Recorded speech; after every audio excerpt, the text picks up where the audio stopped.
दोस्तों, एक स्थान पर 4 ब्राह्मण रहते थे। चारों विद्याभ्यास के लिए कन्याकुंज गए थे। निरंतर 22 वर्ष तक विद्या पढ़ने के बाद वे संपूर्ण शास्त्रों के परंपरागत विद्वान हो गए थे।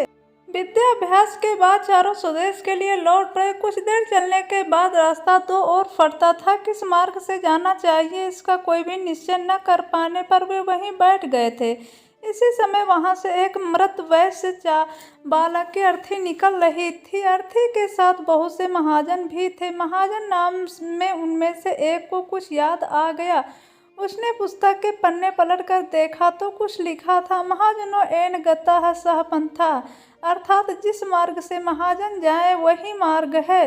पुस्तक में लिखे को ब्राह्मण वाक्य मानने वाले चारों पंडित महाजनों के पीछे पीछे शमशान की ओर चल पड़े।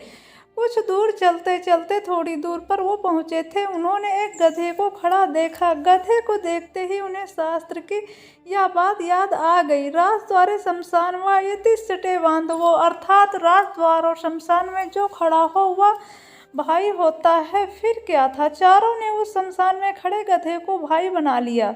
कोई उसके गले से लिपट गया तो कोई उसके पैर धोने लगा। इतने में एक ऊंट उधर से गुजरा। उसे देखकर सब विचार में पड़ गए कि यह कौन है। 12 वर्ष तक विद्यालय की चार दीवारी में रहते हुए उन्होंने पुस्तकों के अतिरिक्त संसार की किसी भी वस्तु का ज्ञान नहीं किया था। वो बस पढ़ते ही रहे और पुस्तकों का ज्ञान इकट्ठा करते रहे।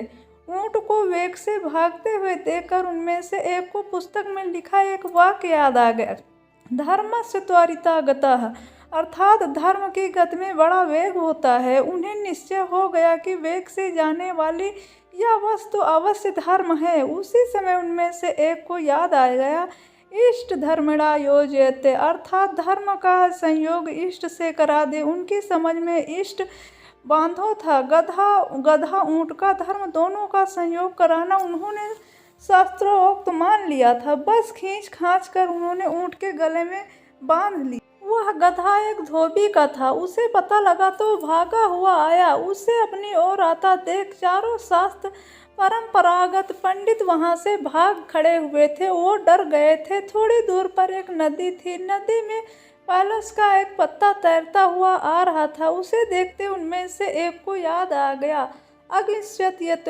तदयास्पृतिव्यतः, अर्थात जो पत्ता तैरता हुआ आएगा वही हमारा उद्धार करेगा। उद्धार की इच्छा से वह मूर्ख पंडित पत्ते पर लेट गया। पत्ता पानी में डूब गया तो वह डूबने लगा। केवल उसकी शिक्षा पानी से बाहर रह गई। इसी तरह बहते बहते वह दूसरे मूर्ख पंडित के पास पहुंचा तो उसे एक और शास्त्रों वाक्य याद आ गया, सर्वनाशे संयुते अद्य त्यजते पंडितः, अर्थात संपूर्ण का नाश होते हुए देखकर आधे को बचा ले और आधे का त्याग कर दे। यह याद आते ही उसने बहते हुए पूरे आदमी का आधा भाग बचाने के लिए उसकी शिखा पकड़कर गर्दन काट दी।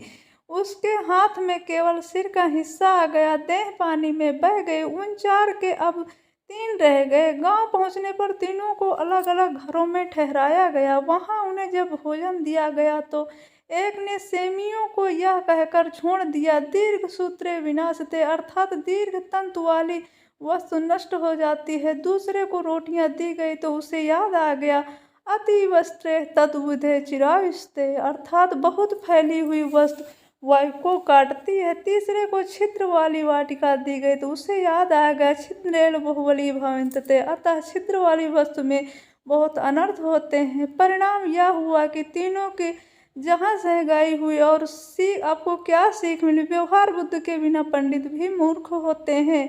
व्यवहार बुद्ध भी एक ही होती है। सैकड़ों बुद्धियाँ रखने वाला सदा डामाडोल हो जाता है और उसकी बुद्धि फेल हो जाती है।